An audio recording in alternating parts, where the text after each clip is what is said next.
यह कहानी वफादारी, पागलपन और उत्तरजीविता सर्वाइवल की ऐसी मिसाल है जिसे सुनकर लोग दंग रह जाते हैं। यह कहानी है the ghost of the Andes के नाम से मशहूर जापानी सैनिक हिरो ओनोडा की।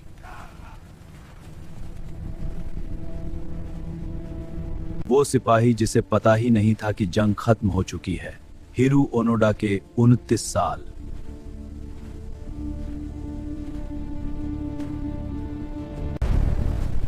आखिरी आदेश, द लास्ट ऑर्डर।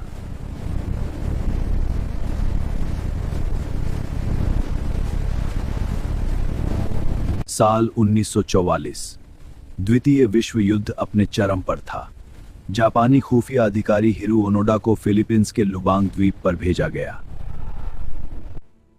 तुम्हें दुश्मन को रोकना है। तुम आत्मसमर्पण नहीं करोगे, तुम अपनी जान नहीं लोगे।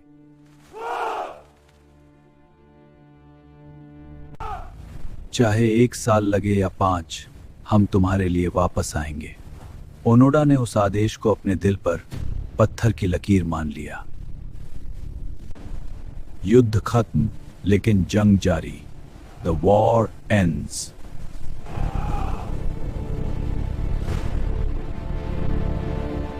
(1945) में जापान ने घुटने टेक दिए।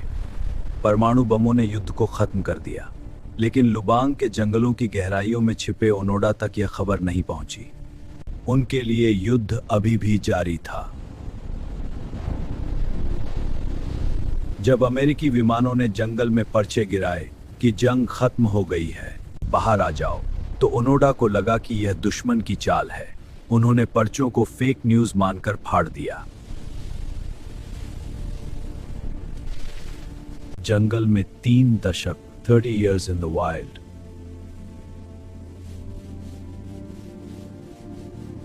दिन हफ्तों में और हफ्ते सालों में बदल गए। ओनोडा अकेले नहीं थे, उनके साथ 3 और साथी थे। वे स्थानीय किसानों की गायें चुराते, केले खाते और नारियल के पानी पर जिंदा रहते। वे फिलीपींस की पुलिस के साथ गुरिल्ला युद्ध लड़ते रहे। उन्हें लगा कि जो पुलिस वाले उन्हें पकड़ने आ रहे हैं, वे असल में भेष बदले हुए अमेरिकी सैनिक हैं। धीरे धीरे उनके साथी या तो मारे गए या उन्होंने सरेंडर कर दिया, लेकिन ओनोडा अकेले डटे रहे। वफादारी या पागलपन, द लोन वॉरियर। 29 साल बीत चुके थे। ओनोडा अब 50 साल के हो चुके थे। उनकी वर्दी तार तार हो चुकी थी, लेकिन उनकी राइफल आज भी उतनी ही साफ थी जितनी पहले दिन थी।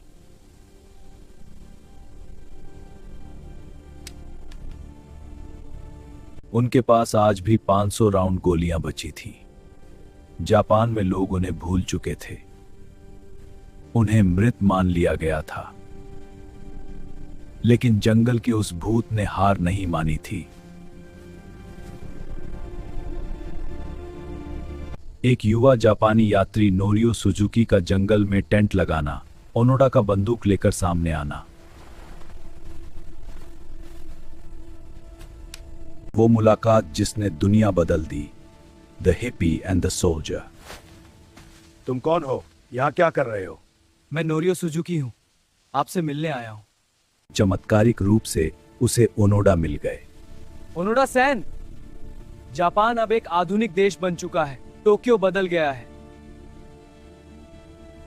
और युद्ध दशकों पहले खत्म हो चुका है, लेकिन ओनोडा अड़े रहे। जब तक मेरा कमांडर आकर मुझे आदेश नहीं देता, मैं सरेंडर नहीं करूंगा। अंतिम आत्मसमर्पण, द फाइनल सरेंडर।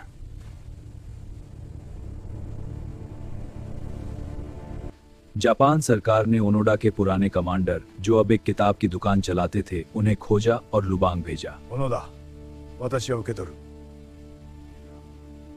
9 मार्च 1974 को उस घने जंगल में एक ऐतिहासिक दृश्य देखा गया। ओनोडा, मैं तुम्हें सम्राट की ओर से आदेश देता हूं।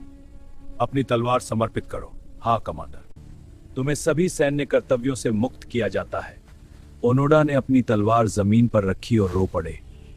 29 साल बाद उनकी जंग खत्म हुई थी। एक बदला हुआ संसार, द रिटर्न।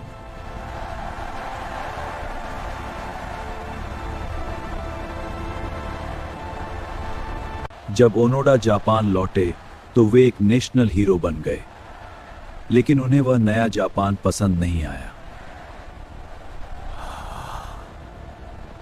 उन्हें लगा कि आधुनिक समाज ने अपनी गरिमा खो दी है। उन्होंने बाकी जीवन एक स्कूल चलाने और बच्चों को सर्वाइवल स्किल्स सिखाने में बिताया।